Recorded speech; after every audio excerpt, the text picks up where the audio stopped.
The Harlem Huskies earned a win last week in Jim Morrow's return as head coach. The Auburn Knights had a rough opener up in Hononegah with their new head coach, Leroy McFadden. So tonight, the two new coaches and the teams met up at Harlem, and gotta love a beautiful Husky on a beautiful night for football. Yeah, that's the way to do it at Harlem. And this is the way to do it, too, with their other main Husky. That's Jamani Muhammad. A little run there off the middle. We're going to see more of him. Nate Johnson here is going to dump it off. It's Muhammad who has it and can't quite break that tackle, but that's another nice gain. Now they're going to go right back to Jamani, and here he is. And he is going to be into the end zone for that one. That made it 13-6 Harlem in the second quarter. More Muhammad to come.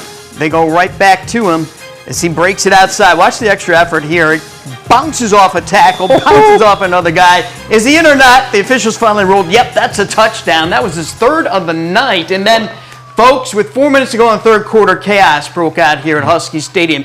Students from the student section just started sprinting, as you see there, across the track toward the north end zone and out to the fences out there. I don't know if there was a student altercation or what. Nobody seemed to know. Law enforcement officials from Winnebago County, Rockford, Loves Park, they were all there. A lot of folks were shaken up because nobody knew exactly what was going on. It was scary there for a few moments, but then everything settled down, and the police, when I left, were still trying to piece everything together. I can tell you only that they did put some students in some police cars, perhaps just to question them, to find out what they knew, what they might have seen or heard. So that's all we really know at this point, but it doesn't seem like, there was anything catastrophic that happened other than there was a whole lot of panic there, and that game was suspended in the third quarter with Harlem leading 20-6. They will continue that, I believe, tomorrow and finish that game. So anyway, we don't really have much more to tell you about that. We'll have more on the news tomorrow. But our Nick 10 analyst, Tim Bailey, joins us now to break down what we did see from the game tonight. Yes. So let's focus, Tim, on Jim Morrow, taking over at Harlem for the second time now in his career. What did we see from him tonight in terms of the schemes he wants to run and what identity he wants Harlem to be this year? I think we saw a coach that just really didn't miss a beat. He hasn't been in Harlem in years. He comes back to Harlem. He's got a bevy of playmakers. He's understanding how to utilize those kids and get those kids in space.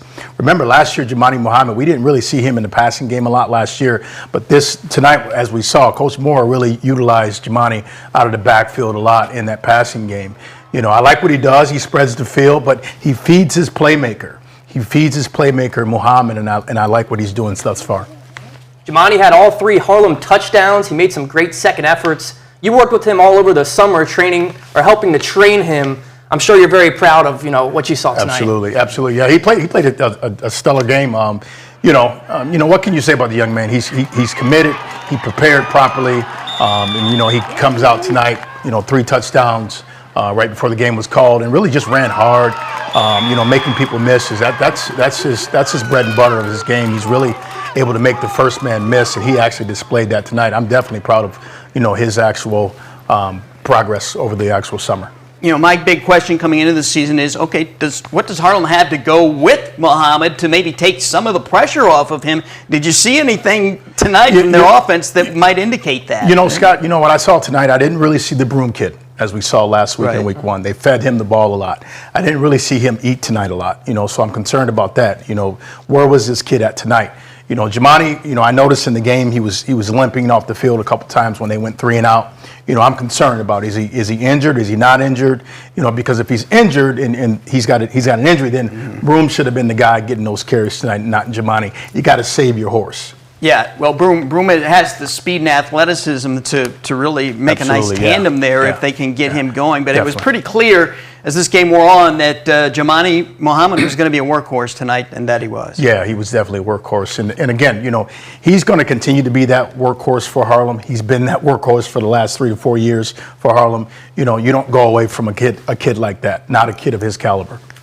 And it was a struggle tonight for Auburn. The Knights have a lot of penalties. They were shorthanded on players tonight. You talked to Coach McFadden at halftime. What did you have in that conversation? Yeah, I talked to Coach McFadden at halftime, and, he just very candidly just told me, we got some kids out tonight, some disciplinary issues that we're dealing with. We're going to deal with that accordingly.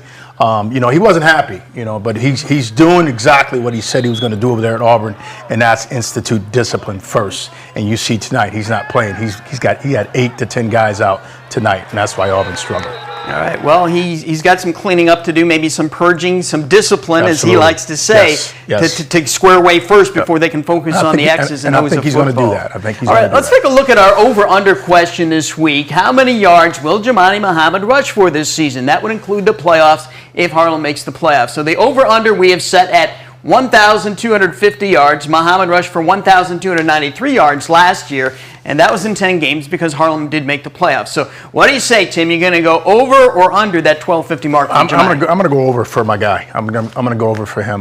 You know, just he's a remarkable athlete. You know, he's got that will to win, and I think he's going to actually, you know, eclipse that 1,250. Probably even get up to about 1,400 yards this year. This is his senior year.